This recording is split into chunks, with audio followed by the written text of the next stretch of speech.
Welcome back to The Explainer. Today, we're jumping right into a story that is truly fascinating and, honestly, kind of wonderfully gross.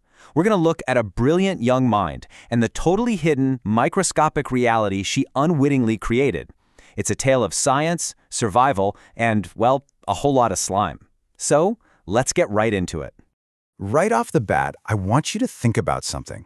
When was the absolute last time you touched your face? Was it 5 minutes ago? Maybe 5 seconds ago? Actually, scratch that. Are you resting your chin on your hand literally right now? It's something we all do, right? Completely mindlessly. But as we're about to see, that simple, everyday habit is actually setting the stage for a massive biological event. Act 1. The Brilliant Mind and Hidden Guests. Okay, so to really understand what's happening here, you've got to meet Elsa.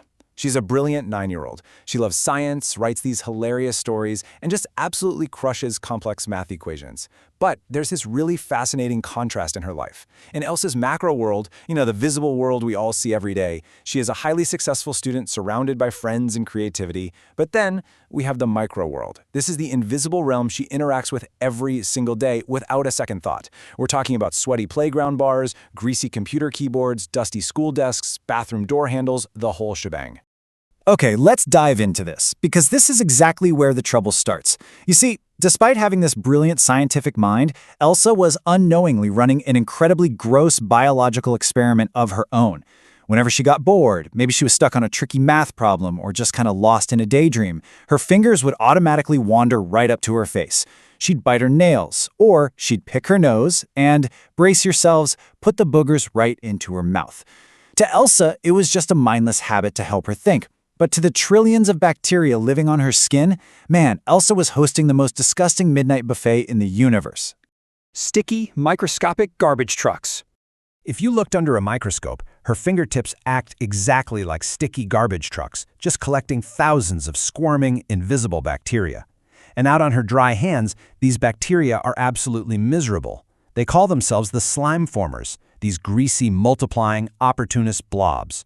Just imagine one of them, a little green blob named Slimefoot screaming out, "I'm drying up. The humidity out here is 0. I need moisture. I need darkness. I need a warm, fleshy cave to breed millions of my slimy clones." I mean, they are desperate to get off those dry fingers. And right on cue, Elsa gets stuck on a homework question, and up goes her finger. A gross midnight buffet. The exact millisecond Elsa's finger slips past her lips, total chaos erupts.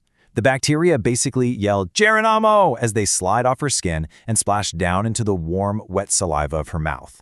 For them, it is an absolute biological paradise. Now, what's really interesting about this slide is the scientific reality of what she's actually eating. It's wild. We all know what a booger is colloquially, right? But biologically, it is a sticky, crusty filter designed specifically by the nose to trap floating dust, exhaust fumes, dead skin flakes, and airborne germs. It is literally the body's trash can. So when Elsa puts that into her mouth, the bacteria don't just see a little snack. No way. They see the ultimate jackpot prize. To the slime formers, it's a giant, rotting pile of garbage soup. They crawl all over it. They multiply rapidly. They start laying these microscopic slime trails over her teeth, her tongue, and straight down her throat. And honestly, the absolute worst part? They are laughing. They're gloating because this brilliant science student is doing all the hard work for them.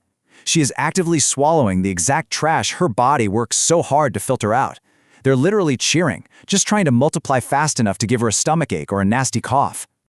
The bacteria incubator equation. So, one afternoon, while she's working on a new drawing, Elsa's hand drifts toward her face, but she suddenly stops. Her sharp, scientific brain suddenly kicks in, creating this massive paradigm shift. What she once thought was just a mindless, harmless habit is suddenly revealed in a terrifying scientific reality. Her mouth isn't just a mouth right now. No, it's a laboratory breeding ground for desk germs. She's hit with this sudden wave of pure, scientific yuckiness. Let's move to and see how this builds. Because since she loves math, she pictures the exact scientific equation she's been creating.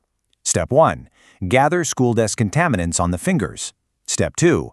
Add in the nose filter trash. Step 3. Introduce all of that into a warm oral cavity. And the result?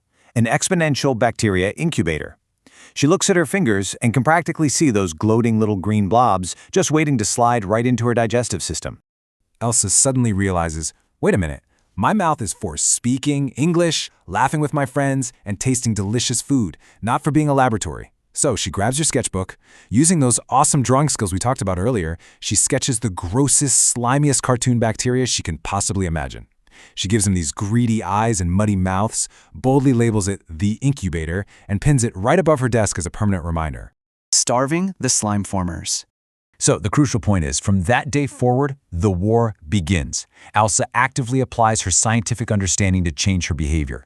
Whenever her hand begins to drift up, her brain flags the movement. She instantly redirects her hands. She grabs a pencil, taps a rhythm, or interlocks her fingers really tightly in her lap. And when her nose actually needs cleaning, no more fingers. She uses a tissue, immediately throws that trash away, and marches straight to the sink. There she blasts the slime formers with hot water and stinging soap. Because she knows science, she knows that the soap is literally breaking down their cellular walls as they get washed down the drain into the sewer exactly where they belong. And as for the germs that were already inside her mouth, well, without a constant supply of dirty fingers and booger feasts, they grow weak, they dry up, and they starve. As they fade away, they practically whimper. The buffet is officially closed. She's too smart for us now. Elsa's mouth is left perfectly clean, healthy, and germ-free. She used her intelligence to shut down the experiment for good. Which brings us to our final thought for this explainer. Ask yourself, is your own microscopic buffet open or closed? Next time you find your fingers drifting toward your face while you're deep in thought, I want you to remember Elsa's equation. Remember the slime formers. Are you letting your hands act like sticky garbage trucks? Or are you using your own scientific knowledge to keep the buffet strictly closed? It's definitely something to think about next time you reach for that keyboard. Thanks so much for joining me on this explainer. Keep your hands clean and keep learning.